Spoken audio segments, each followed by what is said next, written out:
Reggae Just Extra with Ras Dennis. Hello there, this is Ras Dennis and I welcome you to Reggae Just Extra. On today's episode, we shall be looking why Peter Tosh refused to attend Bob Marley's funeral, among other things. If this is your first time of watching our channel, kindly click on the subscribe button, like and hit the notification bell to keep you updated on our latest video. Over the years, many have suggested that Peter Tosh's song Burial, in which he sings, them one eye, to come a dim funeral, was meant for Bob Marley. Of course, Peter Tosh did not attend Bob Marley's funeral, and this could be the primary reason people assumed the song was meant for Bob. There are also other parts of the song where Tosh sings, "It's a big disgrace, how you rob up the place," and we now know that the Barrett brothers were robbed of their contributions to all the Bob Marley and the Wailers albums. Tosh continued on in the song, "You rob everything you can find, you even rob the blind." The Barrett brothers were not literally blind, but we know they could not read, so they were in fact blind to the contract that they got tricked into signing. The truth about Burial, however, is that the song was composed by Peter Tosh and Bunny Wailer way back in 1968 when Peter, Bob, and Bunny were still good friends, way before Chris Whitewell destroyed the crew, so there is no way the song was taking aim at Bob. In fact, the song was on Peter Tosh's album Legalize It, which was released in 1976, 5 years before Bob completed his earthly journey. Maybe after Bob's passing and Tosh not attending the funeral, radio disc jockeys and sound system selectors started playing the song more, and this led fans to believe it was meant for Bob. Add to that, the fact that some disillusioned Marley fans like to cast Peter in a bad light. They used this opportunity to further their crazy notion that Tosh was jealous of Bob. Maybe Peter Tosh was just the prophet who didn't reap the profit. Peter Tosh was not a man of peace. He was a revolutionary. Peace, he told the feverish 40,000-strong crowd at the famous One Love Peace concert in 1978, is the diploma you get in the cemetery, written on your tombstone, rest in peace. Tosh believed in action. Standing 6 feet 4 inches in his black beret and often wielding a guitar shaped in the form of an M16 assault rifle, he was the most militant member of the world's greatest reggae band, the Wailers.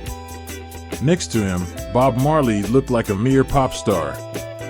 He knew what he was doing that charged evening as he strode to the microphone in his black martial arts uniform and put his life on the line in one of the most passionate and dangerous political speeches ever given by a musician.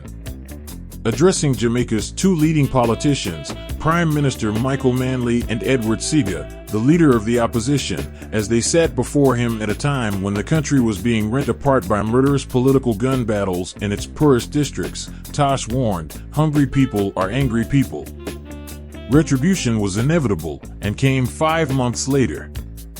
He was taken into a police station and beaten relentlessly until his skull cracked open and the hand he attempted to shield himself with was broken. He only survived by playing dead. Today, Tosh is relatively unknown. The One Love Peace concert went down in history because Bob Marley called Manley and Seaga on stage and made them shake hands in front of the television cameras. Tosh's earlier, braver action was not televised because he ordered the Lickle Pirates from America, with dim camera and dim TV business, to stop filming. In the recorded version of that night, and in the history of popular music, Peter would be overshadowed by Bob, the man who he taught to play the guitar. And yet, after a long hiatus in which the Jamaican establishment, that was so stung by his criticisms, had almost succeeded in expunging Tosh from an island soundtrack defined by tourist-friendly Marley anthems such as Jammin' and Could You Be Loved, the legacy of Peter Tosh is now being recognized. It is 35 years now since Tosh's own passing. He was the victim of a treacherous murder, robbed and slain in his own home by an acquaintance, a brutal example of the desperate ghetto behavior he had warned Jamaica's leaders about.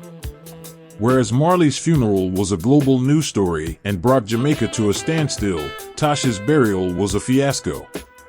His mother had to disown one of the two fathers who turned up, and the service was interrupted by protesters, including one who stood by the coffin and implored the body to arise and open the casket. It's not clear how Peter Tosh, with all his revolutionary tendencies, musical and otherwise, would have regarded these belated celebrations of his memory and establishment-type attempts to reclaim him. Tosh was the herbalist verbalist, in the phrase of the American reggae writer Roger Steffens. He would rip the language apart to reveal its true meaning. "Be careful of your friends," he would say, "they will fry you in the end." And his manager was his damager and a judge was a grudge. As for politicians, he talked of a crime minister who shits in the House of Representatives. He was very serious about his politics. He was a strident campaigner against apartheid and refused invitations to perform in South Africa, playing instead in neighboring Swaziland. As early as 1979, he was refusing to perform in Israel because of his support for a Palestinian homeland.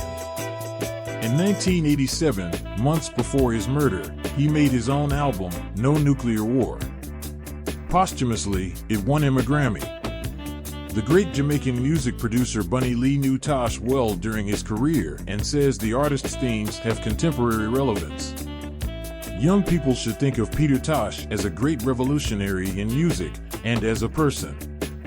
He believed in truth and rights. His words were, "Everyone is crying out for peace, no one is crying out for justice."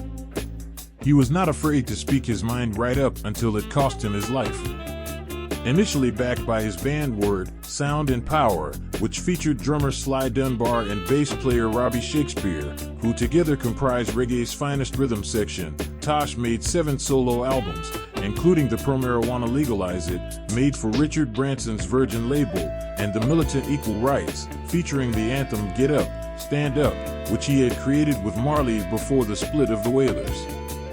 The 1974 breakaway by Bob from Peter and Bunny Wailer, who began working together as a vocal harmony group in 1963, was a source of acrimony for the remaining 2, who had refused to go on tour.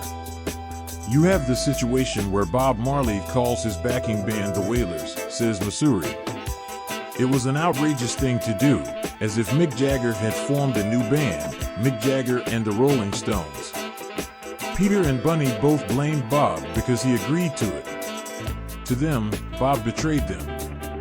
After Marley died in 1981, Tosh appeared to resent the shadow his great friend cast over the future of Jamaican music. He even rejected the idea that, after Marley's death, he was the new king of reggae. He said there was nothing new about him. During the remaining 6 years of his life, he would never really sit on that throne. Now Jamaica too, as it sees an international reggae circuit taking hold of its music culture, is finally laying claim to one of its most difficult sons. It is with some reluctance. The establishment in Jamaica really did not like Peter Tosh. He was considered the crazy man, and to this day there's a lot of bitterness towards Peter among the upper class in Jamaica. With a biography, a film, an annual symposium, and a birthday concert, the man born Winston Hubert McIntosh is receiving new recognition. His family has newly unified and steps are being taken to ensure a lasting legacy. Peter Tosh, the most neglected member of reggae's greatest trio, is finally getting his dues, equal rights, and justice. Thanks for watching, and kindly leave your thoughts in the comment section down below, and I'll see you again very soon for another video. However, until we meet again, please subscribe, like, and hit the notification bell to keep you updated on our latest video.